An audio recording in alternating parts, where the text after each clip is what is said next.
Moving forward is the mayor's mantra as another city employee says Bob Filner made unwanted sexual advances to her.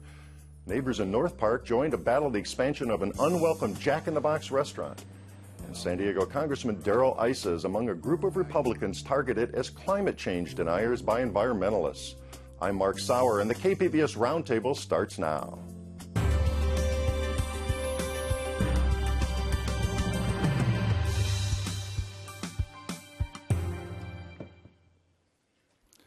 Welcome. It's Friday, August 16th. I'm Mark Sauer. And joining me at the KPBS Roundtable today are Tony Perry, San Diego Bureau Chief for the Los Angeles Times, Susan White, editor of Inside Climate News, and reporter Dorian Hargrove of the San Diego Reader.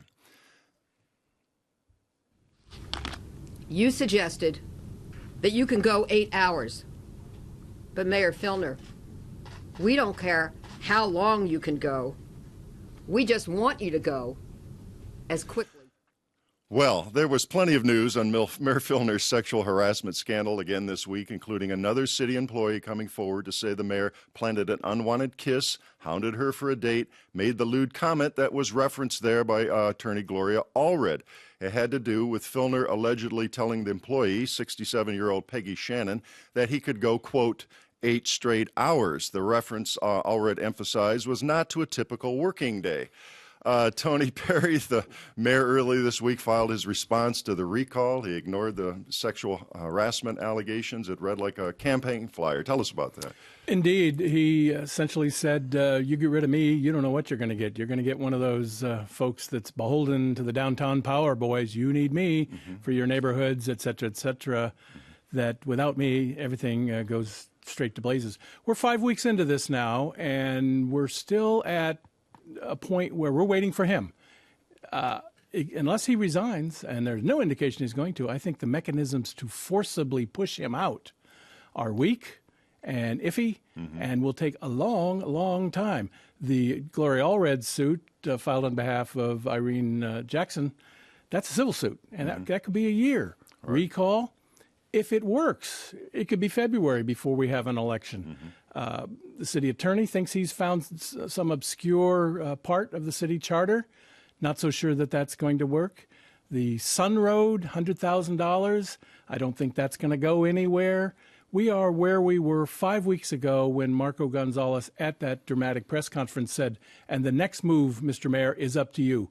We're still waiting for his move, and he hasn't moved. It still is. Now, we saw another woman come forward yesterday. This was a city employee, part-time city employee, 67-year-old great-grandmother, as she noted, very upset, it seemed to me, very sincerely upset, with Gloria Allred by her side. This woman, Peggy Shannon, she did not file a lawsuit, but she has filed a claim with the city. What comes of these claims and these various investigations going on? I think as a matter of hardball politics, not a lot.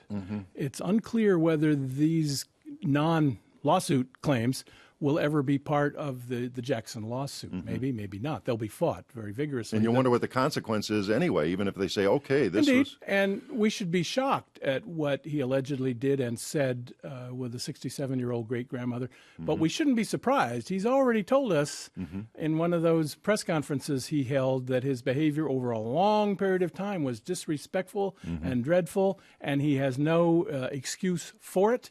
And as he said in the video, I need help. So we can be shocked, disgusted, if you will, but probably not surprised. I mean, he's told us this is what he's been doing for years. Of course, he didn't tell us this until he was caught. And you're right, Ms. Shannon, 67 years old, is number 16, and we may have more before this controversy ends. Susan? And even in the meantime, as this drags on, even if nothing happens as a result of each of these individual claims, it's drawing the story out. And so it's diverting attention from everything the city needs to be doing. And I'm getting updates from my mother, who lives in Florida, because I don't usually get time during the day to catch up on the local news. And I do all my news viewing and reading at the end of the day. But when I walk my dog, my mom fills me in on what she's seen seen on the national news. And last night she said, "Can you believe a great-grandmother?" Right. So, it's diverting attention. I got It the is same thing that, this morning and- from my father in Michigan, and it's all over the country. Yeah. There is something about San Diego that is mockable. Maybe it's because we preen and America's finest city Right. and all of that. And it's just so nice here. It's so nice, and when we slip and fall or are good pushed and point. fall, other folks have a great time. I think you don't mock St. Louis, Pittsburgh, Dallas in the same way you do San Diego. We bring it kick on us ourselves. while we're up. Yeah. Yeah. Dorian, let me ask you this: the mayor this week had been in this personal time. He's come out of the 2-week, apparently early. Psychological clinic, and then we're personal time. You won't see him this week, and we haven't seen him this week. But this is a guy who his very oxygen is being out among people. You couldn't have an event at a junior high that he wasn't there for. What happens when he goes back out in public? Can he even go in public without petition gatherers, people with signs, hecklers, etc.? I mean, the way things are going now, I don't think it'll go real smooth when he finally appears or comes out of hiding wherever he is. I mean, especially if they're having a press conference every week with a new woman coming forward. So I don't think it's going to go smooth, but we'll see. Yeah, he's an in-your-face guy in more ways than one, I guess. Yeah. And his chief of staff said that essentially in that speech to the Lions Club. She said he can't be the kind of mayor he's been, which is out and about to everything, blustery, confrontational with the council. On the other hand, when he comes back, he is still the strong mayor. All the departments report to him. That's true. Manages He's got his everything. hand, as you will report later, on building permits in San Diego. He can veto council actions. He's in control of how San Diego is seen in Sacramento and Washington. A strong mayor is strong, and as they say, if you strike at a king, you must kill him. Well, he's metaphorically, politically bleeding. Yeah, he's not dead, Well, and and he'll you're be a strong mayor Right. if he decides to come back. Right. Don't count him out. And you're starting to see the city attorney and city council try to take more powers away from that. Right. Let's see if that's. Yeah, let's talk about that for a minute. Now, the council, of course, all 9 now have come out unanimously saying he should resign. And then we had the council president this week, Todd Gloria, saying, look, you haven't replaced these lobbyists. There's federal money, there's state money, there's interest to be made there for San Diego and the various capitals. Where are these guys? What's going on? It's not functioning. Well, I think they're trying to keep the momentum going on the idea that he's got to leave or the city will grind to a halt. I think that's a very tough sell. In the short run, certainly cops, firefighters, librarians, park and rec guys and girls, all doing their jobs. Policy matters, yeah, that's a real problem. Businesses expanding or coming to San Diego, also a problem, but still very hard to sell. What we have against this mayor is egregious, despicable conduct, allegedly. We don't have malfeasance yet in office. I want to quickly go to this clip here. We have UTTV did a Filner-esque parody of a popular song. It's on YouTube. And Tony, we'll get to you because your paper did a story on that. Let's take a look.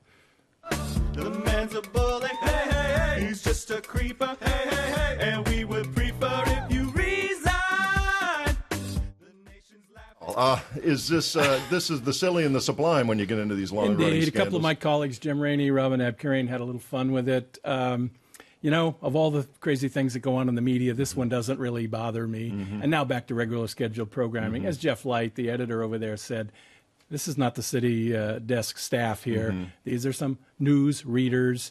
Hey, the UT is trying to stay alive in a very difficult media landscape, as is my newspaper. If they do some silly stuff and it keeps them alive, I can live with that.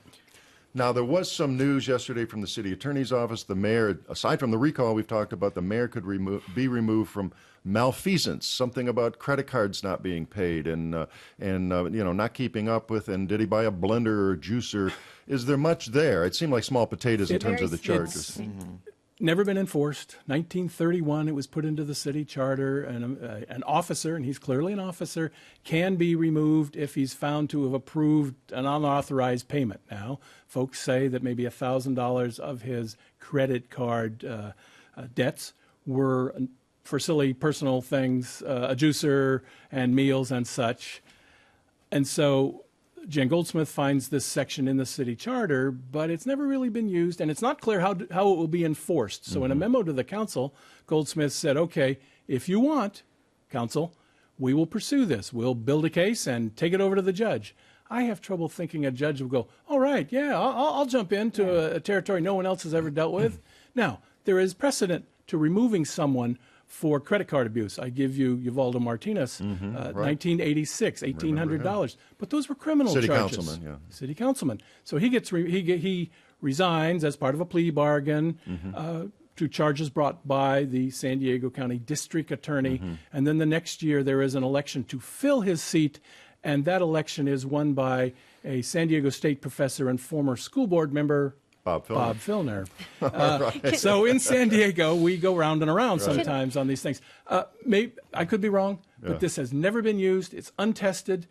And I'm not sure that the council's actually going to say, yeah, let's see if we can bring him down with this kind of backdoor way of a criminal charge. All right, we're going to move on to our next topic, which is related. Let's turn now to another issue involving city government and the mayor. A group of neighbors in North Park have long been upset over a Jack-in-the-Box on Upas near 30th Street. Zoning rules for the area prohibit the construction of drive-thrus in new restaurants.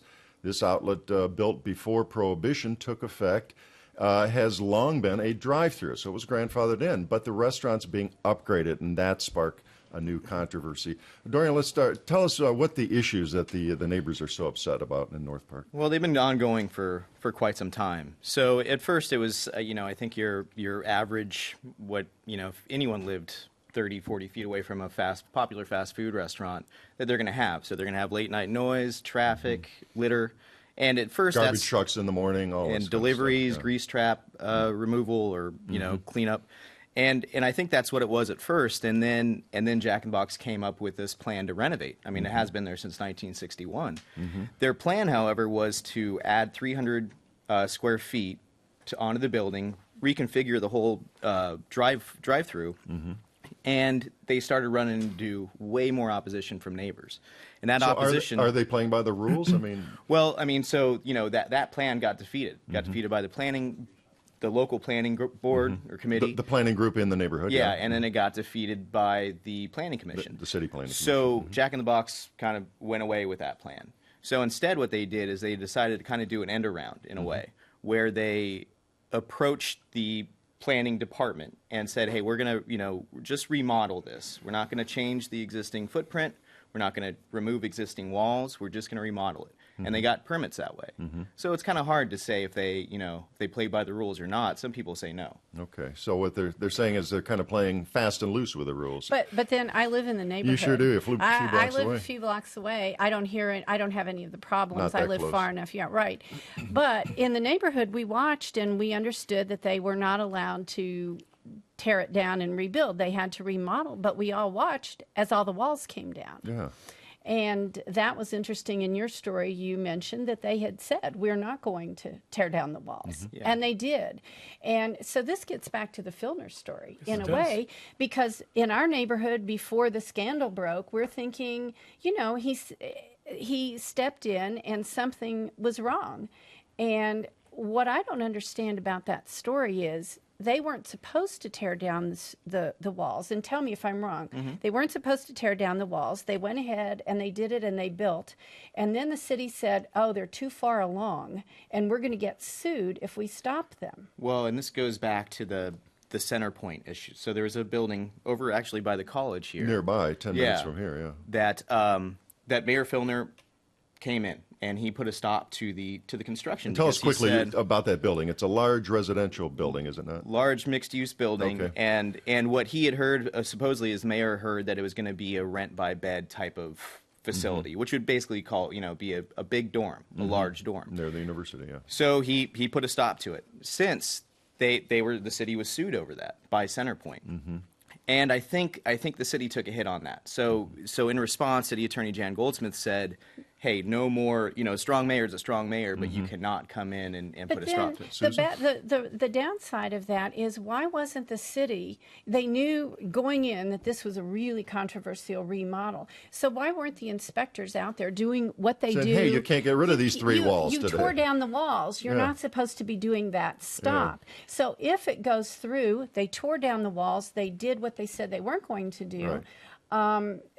then what is the message to other businesses? Right. It's like, go ahead, and if you get your construction far enough along, no one's going to. And I think if we start looking closely, Tony mentioned the Sun Road project, another one tripping up the mayor. I think if we look closely at that, you're going to see that they were building a way there before they actually got that variance and got that parkland And this back. would seem to me, looking from the outside, this plays right into what the embattled / strong mayor has been saying for some period of time, that business interests roll right over City Hall, and he is needed to stand up to them at Jack in the Box and other places. Right. My hunch would be if we get to a recall election, we're going to hear a lot about these kinds of things, and it will come down to this kind of formulation. Are you so mad at the mayor for his egregious conduct towards women you never met, or will you put up with that because he will represent your economic and neighborhood interests? And nobody That's else a really will. good way. Real politics. And it's really interesting to see the dynamic now because you have the city attorney mayor type of battle here. And so they're in court, and according to unofficial transcript from it, Jack in the Box is arguing basically that the letter from there was a letter from the then interim of Development Services Department saying, raising red flags about this Jack in the Box and said, hey, this is a bad thing that's happening basically. So the Jack in the Box lawyers actually are saying that letter was all contrived. So it was basically just made to distract from the whole harassment scandal. Well, and the city attorney is actually saying the same, that actually Vince Hall ghost wrote, the letter was ghost written. So they're saying it's written after the fact? Yeah. But that should be provable.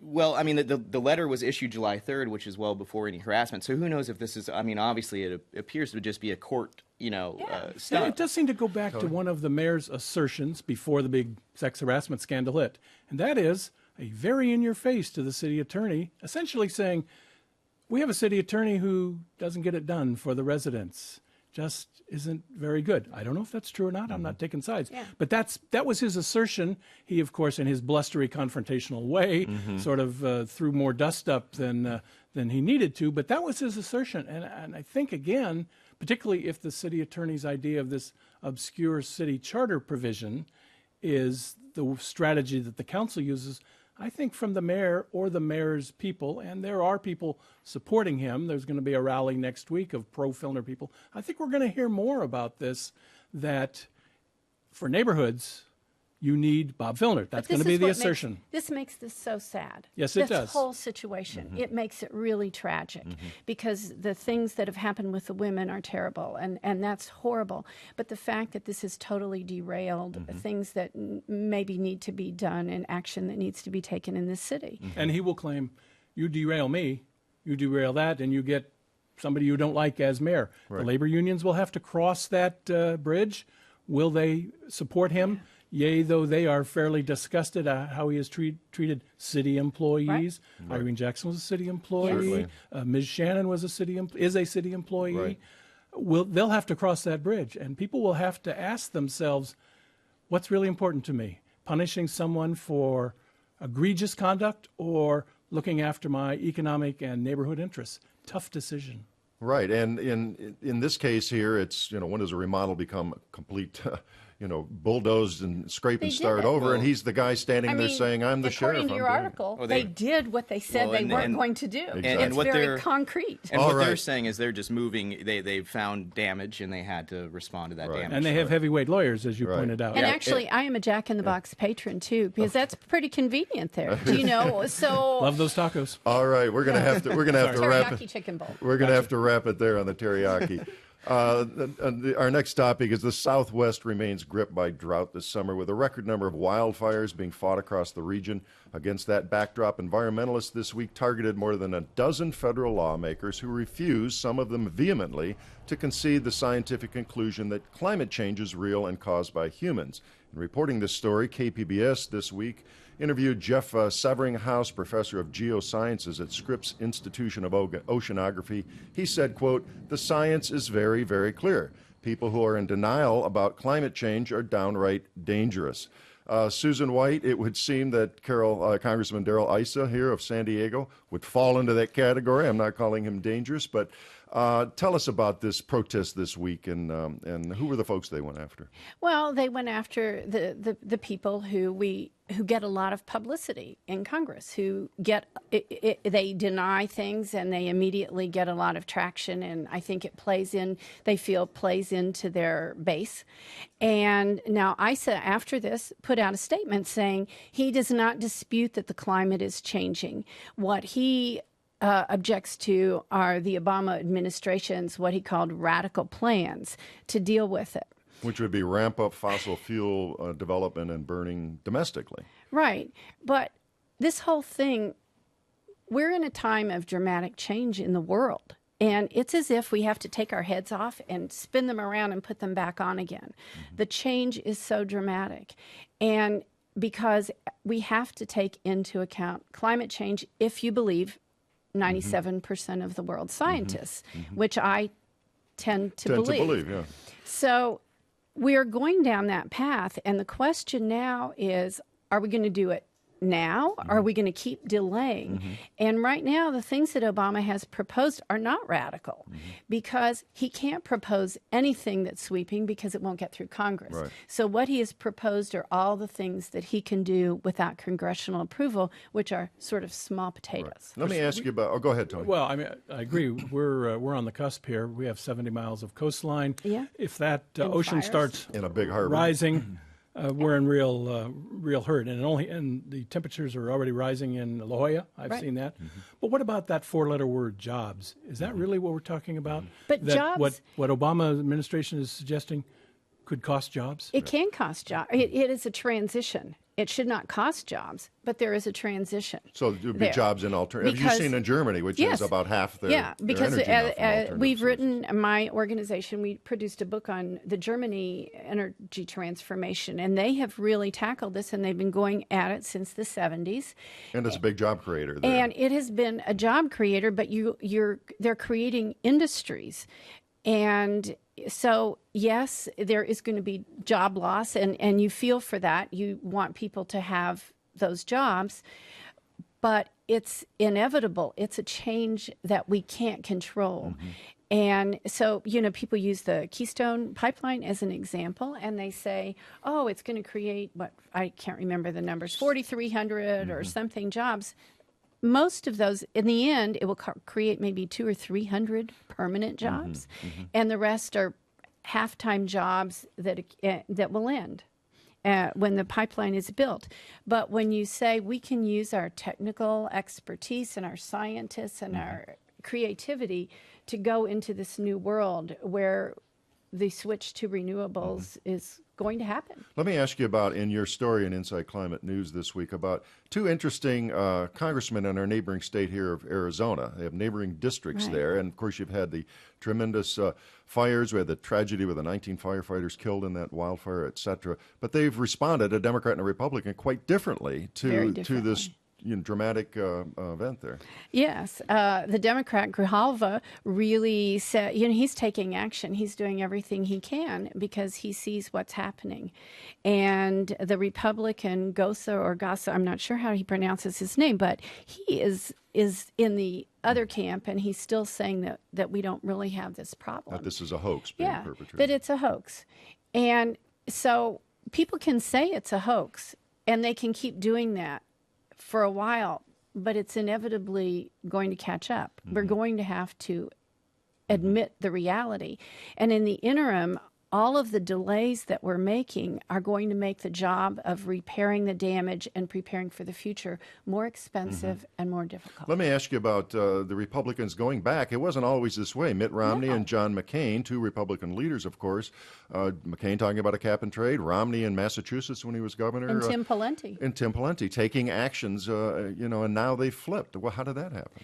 Well, they saw that it could win votes, and it's about their office. And I can understand wanting to be reelected, but inevitably it's going to change. And in our story, too, they said that polls now of the public, even including conservatives, say that the tide is shifting. And I'm wondering if this is going to be one of those times when the public is ahead of their leaders.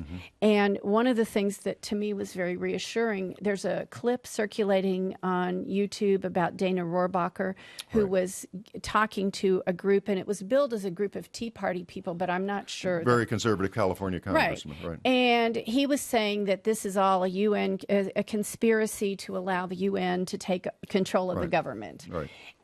But the people, if you watch the clip closely, people really fought back at him and got in his face and saying, no, no, no. So to me, what he said wasn't surprising. The new part of that was that the people are saying, no, no, no. But that's still in California, right? So, I mean, you have to think that even the Tea Party group in California probably are still a little maybe more progressive than, maybe. I mean, either way, I don't know what more evidence they need. I think it might be different in Youngstown, Ohio, or Detroit, where there are blue-collar folks in their 50s wondering if they lose their job, can they be retrained in some high-tech green job. But it's not going to happen. It's not going to be something that happens overnight. Although another Republican leader, to your point, Governor Christie in New Jersey, saw Hurricane Sandy and seems to be stepping up, yes. Yeah. So it depends on, I guess, where you are and what's happened to you. But the change doesn't happen overnight. It's not that we stop using fossil fuel. That's not going to happen. Fossil fuel, gas and oil are going to be essential to us for a long time. But the start of the change has to happen. But the start of the change has to come. So it's not that all these plants are going to be shuttered immediately. It's not like that. And does all right, I'm sorry, we're gonna have to leave it there. It's a fascinating topic. That wraps up another week of stories at the KPBS Roundtable. I'd like to thank my guests, Tony Perry of the Los Angeles Times, Dorian Hargrove of the San Diego Reader, and Susan White of Inside Climate News. A reminder, all of these stories discussed today, as well as our full coverage of the Filner scandal, can be found at kpbs.org. I'm Mark Sauer, Senior News Editor at KPBS. Thanks for joining us today at the Roundtable.